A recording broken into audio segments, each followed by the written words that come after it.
Today we're going to look at a stormwater sampling station. Stormwater sampling can be difficult enough as it is. Typically you're looking for a number of different conditions to be met in order to be considered a qualifying event. And it's important to have the proper equipment in place so that you're not spending a lot of time driving out to the field and emptying bottles that filled up whenever a sample didn't qualify but you sampled anyways, or missing storms that you should have sampled because you didn't have the proper equipment. This particular location has what we would consider a full-blown sampling site. The equipment is housed in this enclosure right here, which is set on a platform. This particular enclosure opens up and houses an Isco Avalanche, which is a portable refrigerated sampler. It also has an Isco 2150 area velocity flow module and a 2105 CI interface module. The 2105 is an interface module as well as a cell phone modem, so it actually takes the data from the flow meter, which is the 2150, and can send an enable signal to the sampler to begin sampling, and then also sends a signal on a set volume which the user can program in for a signal on when the sampler should collect additional samples to make a composite over the duration of the storm event.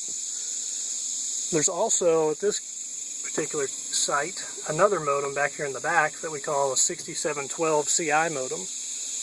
This particular location is in a heavily wooded area, and it's not really a proper location for a rain gauge. So there's a remote rain gauge that's located down the road out of the wooded area, and there's actually a 2105 CI modem there, and when 1/10 of an inch of rain has occurred at that location, which are the conditions for a qualifying event here at this particular site, it sends a text message to the 6712 CI modem, which in turn enables the Isco Avalanche to begin its sample collection.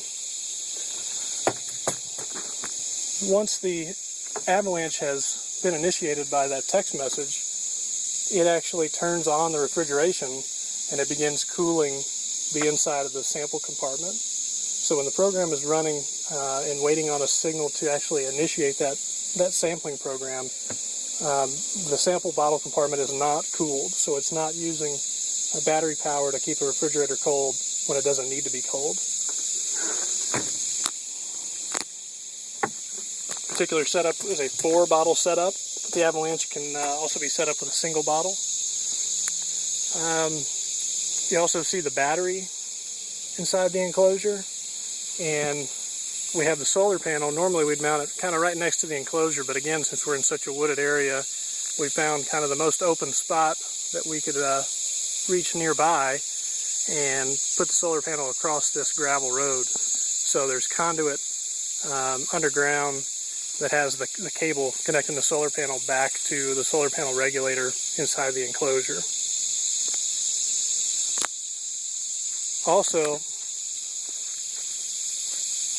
the suction line for the sampler and the cable for the flow meter, actually the sensor going out to the water, are coming out the back of the enclosure and in this conduit and go underground down to this low water crossing.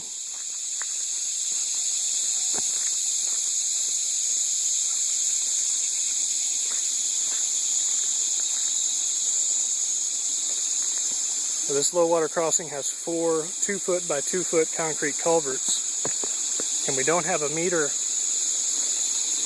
in each of the culverts measuring flow. What we've done is we've looked at water levels out here during different rain events and determined that the water level in these culverts are relatively equal. So we've put the 2150 area velocity sensor inside this culvert. It's mounted on this mounting plate. The sensor is the black rectangle you see in the middle of the screen. And the way the sensor works is it's got a pressure sensor on the bottom of it, measuring the overlying water pressure, which it equates to water level. and calculates the wetted cross-sectional area from the dimensions of the channel that we've programmed into the 2150. In this case, since we have 4 of the 2 foot by 2 foot culverts, we've programmed in a channel that is 8 feet wide and 2 feet tall. Behind the sensor, let me back up onto the way the area velocity sensor works. The way it measures velocity is a sound signal that's coming out of the front of the sensor, sending that sound signal out, and it's bouncing off of particles that are moving along in the water. And that signal is going out at a known frequency. Whenever it bounces off the particles in the water, there's a shift in that frequency, which is returned and received on a different transducer. That shift in frequency is known as the Doppler effect. So this is what we consider a continuous wave Doppler flow meter. Behind the sensor, you see the shiny thing there is the strainer. This is a low flow strainer that's connected to the end of a 3/8 inch piece of tubing or suction line, and that's where the sample is actually collected from using the Isco Avalanche refrigerated sampler. So what it does when it's time to take a sample is it actually purges the suction line. So it runs the pump in reverse, and if we were standing here when it was running, we would see air bubbles coming out of the end of the strainer. And then it pumps forward and pulls its sample. And then once it's pulled its sample, then it pumps in reverse again to clear out any water in the line. So that is a complete stormwater sampling system with modems that also allow for the end user to call out here remotely from their office and download data, see what's going on, see if the samplers have started sampling. They also get text message alarms from the sampler whenever they've started sampling, so they know when to come out here and collect their samples. They can get a text message whenever the program is done collecting samples.